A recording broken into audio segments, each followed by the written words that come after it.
Oke guys, welcome back to Crypto Indonesia bersama gue Toshi, di mana kita akan membahas segala sesuatu yang berhubungan dengan cryptocurrencies dan blockchain.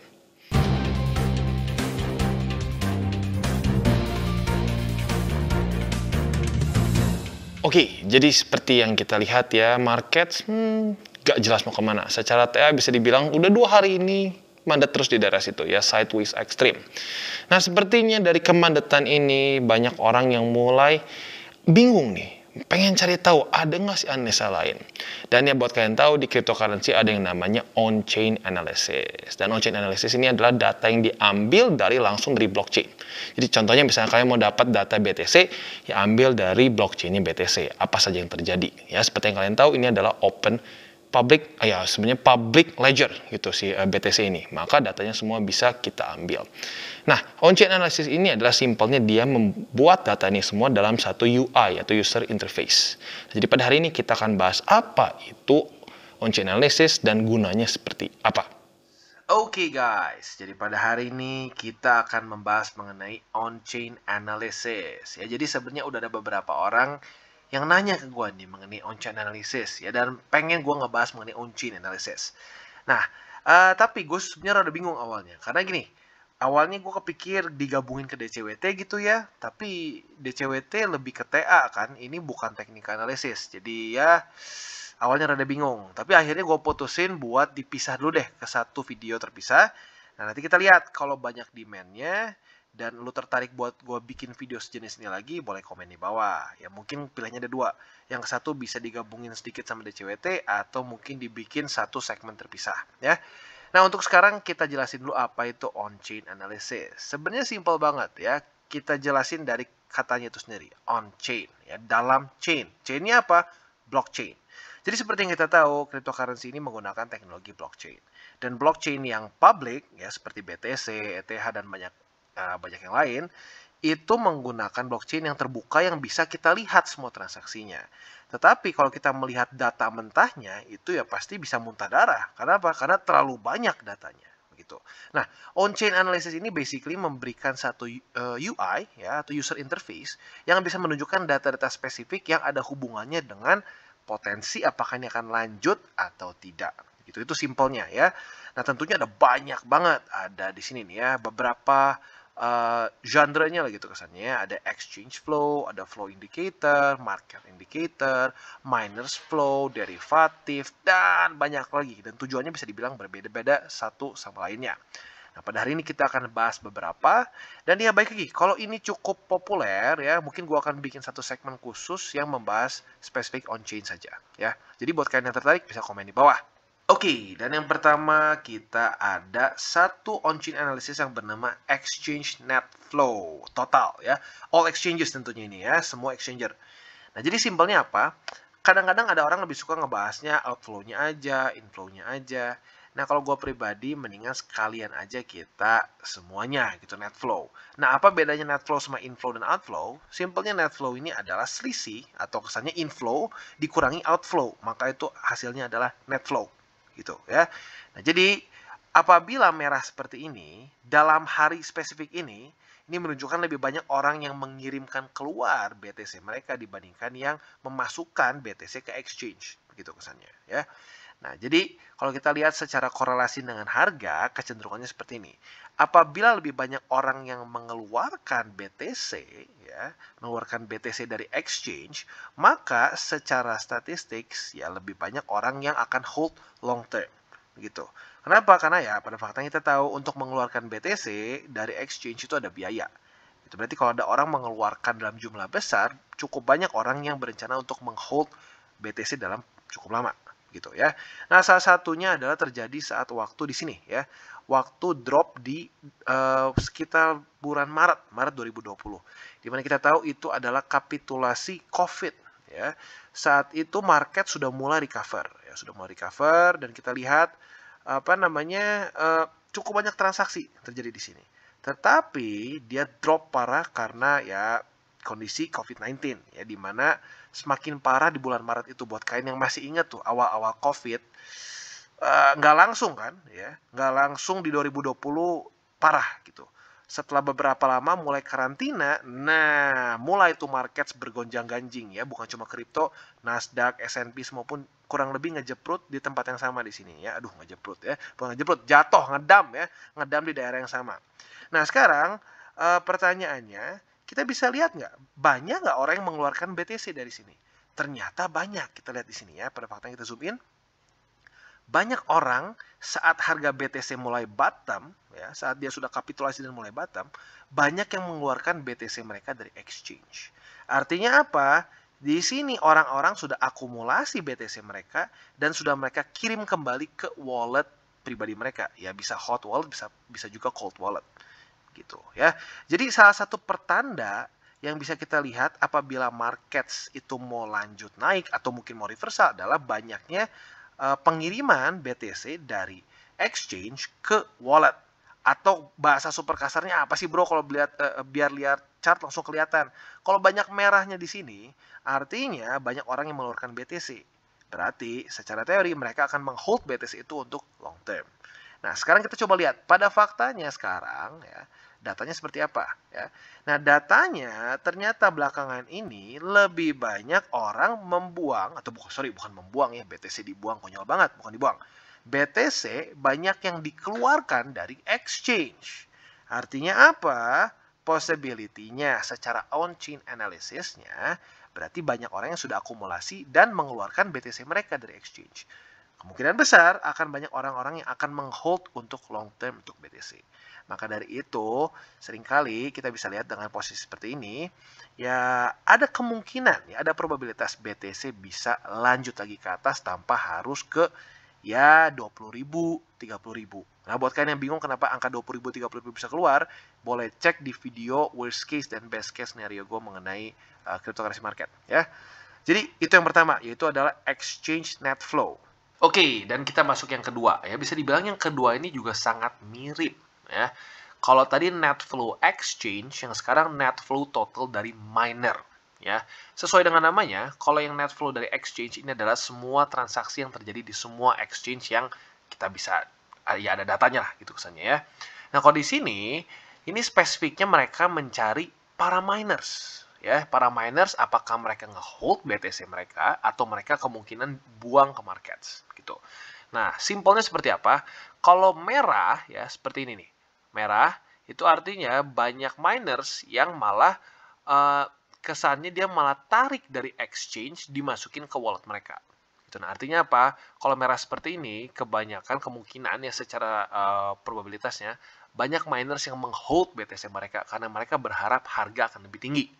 Kalau banyak hijaunya, nah itu kemungkinan miners bersiap-siap untuk menjual Bitcoin mereka ya. Tapi satu hal harus kita pertimbangkan di sini ya. Kalau di exchange, orang basically ya almost no overhead cost ya. Jadi nggak ada cost yang harus mereka bayar. Kalau sebagai miners, kita tahu bahwa miners itu setiap bulan atau bahkan ya tergantung ya, setiap ya nggak tahu mereka bayar listriknya per berapa lama ya. Kayaknya paling gampang sih per bulan ya. Per bulan mereka ada cost yang harus mereka bayar. Maka dari itu ya otomatis mereka harus kadang-kadang mencairkan hasil mining mereka. Gitu, itu harus satu hal yang harus kita pertimbangkan. Nah, kalau kita lihat di sini ya, datanya sedikit berbeda kalau dibandingkan dengan yang net flow ya, net flow total. Net flow total jelas lebih banyak orang yang nge-hold ya, atau lebih kesannya gini deh, banyak orang yang mengeluarkan BTC mereka dari exchange dengan tujuan kemungkinan besar untuk nge-hold BTC mereka. Nah, tetapi para miners sedikit berbeda di sini ya. Para miners ternyata sepertinya banyak yang ngebuang juga BTC mereka. Sebentar, ini harus diubah dulu ke linear ya. Banyak juga yang ngebuang posisi BTC mereka. Jadi ada kemungkinan yang membuat harga BTC sedikit bingung mau kemana karena mungkin gini, miners ada yang jual ya, dan ya walaupun beberapa juga ada yang nge-keep. Mungkin selling pressure-nya datang dari para miners ya, kemungkinan dari situ ya. Jadi itu mungkin salah satu alasannya. Nah, tentunya ya harus kita lihat ke depannya siapa yang ujungnya menang. Dan mungkin para miners nanti melihat data juga ya, karena baik lagi miners juga bisa melihat data ini karena basically anyone can see it and that's the point of blockchain. Jadi mungkin saja nanti para miners malah nge-hold BTC yang mereka dapatkan. Begitu ya. Jadi ini salah satu yang harus kita pertimbangkan, yaitu adalah net flow dari miners maupun net flow dari exchanges. Oke, nah pasti beberapa dari kalian berpikir sedikit seperti ini. Bang, itu tadi kan data, pure data, cuma ngomongin berapa banyak miners atau wallet-wallet yang terkait dengan miners yang mengirimkan BTC mereka ke exchange. Berarti kalau kayak gitu ya, satu, kita nggak tahu dia jual atau enggak, gitu. Itu yang pertama. Dan yang kedua, ya kan mereka ada overhead cost. Ada nggak, Bang, satu on-chain analysis yang kesannya memberikan rasio gitu dari sebelum-sebelumnya. Jadi kita tahu ini besar atau kecil tuh harus ada perbandingannya dengan hal lain gitu. Nah, di sini ada satu on-chain analysis lagi yang bernama Miners Position Index. Nah, itu exactly melakukan itu. Jadi kerjanya gimana? Cara kerjanya adalah dia ini adalah rasio antara total miner outflow seperti yang kita tadi bahas tadi dengan 1 year moving average dari total miner outflow. Jadi kesannya memberikan konteks apakah pembuangan dari koin ini besar atau kecil dibandingkan dari tahun sebelumnya, gitu ya. Jadi ini dia rumusnya. Buat kalian yang suka ya dengan rumus-rumus seperti ini, boleh kalian dalami lagi. Karena CryptoQuant ini gratis ya, lu bisa tinggal ya. Lebih bagus sih ya lu buka akun di sini ya, karena nggak ada biaya apapun ya. Kalau lu mau lebih komplit lagi ya bisa bayar juga gitu. Tapi ya intinya bisa lu pelajari dengan gampang ya. Nah, jadi intinya gimana cara kerjanya ya? Jadi interpretasinya adalah seperti ini. Kalau tinggi ya, kalau ininya di atas dari si merah gitu kesannya, bahasa super simpelnya nih seperti di sini nih. Di sini, di sini, di sini nih kan di atas dari si merah nih. Itu menunjukkan bahwa para miner banyak mengirim koin mereka lebih dari biasanya. Ini menjadi satu indikasi bearish. Kenapa? Karena artinya para miners mulai ada atau gini lebih tepatnya, ada probabilitas para miners menjual BTC mereka. Dan apabila miners menjual BTC mereka, ada kemungkinan besar market bisa ngedrop. Otomatis vice versa ya. Kalau semakin sedikit para miners yang mengirim koin mereka daripada biasanya ya, ini penting nih, less than usual ya, karena ini perbandingan dengan setahun sebelumnya gitu. Nah, maka itu menunjukkan bahwa kemungkinan besar para miners ini menghold BTC mereka karena mereka berharap akan ada kenaikan lagi harga Bitcoin ya. Kita lihat pada datanya ya. Datanya kita bisa lihat seringkali terjadi dalam posisi-posisi di atas dari garis merah ini ya. Ini tepatnya tuh angkanya, waduh, di berapa ya? Ya, 1 lebih lah ya, 1 lebih. Nah, saat di atas dari merah ini seringkali terjadi local top ya. Di sini terjadi local top. Di sini terjadi local top. Nggak selalu top dari satu siklus ya, nggak selalu, tapi seringkali berubah menjadi local top. Walaupun baik lagi, tidak ada indikator sempurna. Pada faktanya di sini juga pernah terjadi ya, saat lagi masa-masa bagus akumulasi di daerah sini ya, tapi dia sudah di top gitu. Jadi ya nggak ada lah ya, nggak ada satu on-chain analysis, satu TA yang sempurna yang nggak pernah salah. Tidak ada yang kayak gitu. Ya, jadi nggak ada namanya win rate 100%. Itu cuma mitos ya. Kecuali ya itu trading plan baru dipakai sekali 2 kali ya bisa 100%. Tapi kalau dalam jangka waktu yang panjang nggak ada tuh yang namanya win rate 100% ya. Nah, jadi sekarang data yang kita punya seperti apa? Ternyata ya sejak pada kapan nih tepatnya ya? 3 Maret 2021 ini bisa dibilang miner outflow atau sorry bukan ini ya, lebih tepatnya miners position index ini constantly di bawah dari angka oversold mungkin kali ya. Jadi kesannya apa? Kesannya para miners ini cenderung menghold BTC mereka, termasuk pada masa-masa sekarang. Ya, jadi baik lagi, secara on-chain data, ini lebih menunjukkan kepada probabilitas Bitcoin bisa melanjutkan bull market mereka. Ya otomatis kalau Bitcoin bull marketnya berlanjut, cryptocurrency market ikutan ketarik, gitu ya. Tapi balik lagi, ini masih ke probabilitas. Ya. Dan yang baik lagi, semua keputusan kita itu harus dibuat berdasarkan dari data-data yang kita punya. Nah, data-data yang kita punya menunjukkan lebih ke sini. Maka gua pribadi masih terus akumulasi walaupun dengan jumlah yang lebih kecil daripada biasa. Karena baik lagi, sekarang sedang dalam masa-masa kritis secara teknik analisisnya.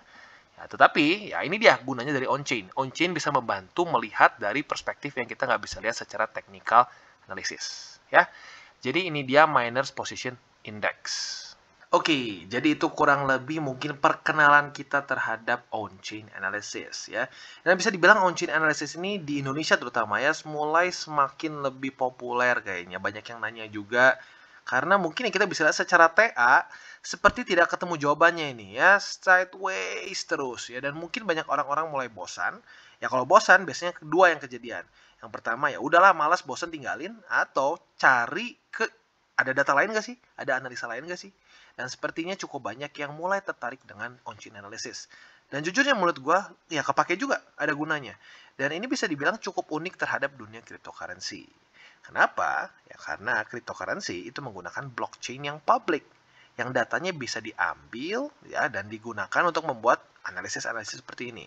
Dan yang baik lagi, metriknya banyak banget ya, kalian lihat nih, bahkan sampai ada sub-subnya lagi. Ini exchange flow ada berapa banyak, flow indicator ada berapa banyak, dan ada ya sangat extremely dalam lah gitu. Kesannya ini benar-benar rabbit hole yang kesannya lu kalau udah masuk lu bisa wah pelajari terus gitu ya. Dan kegunaannya macam-macam, bisa melihat dari akumulasi para miners, akumulasi para traders dan lain-lain gitu. Dan bahkan bisa juga dipakai untuk take profit salah satunya ya.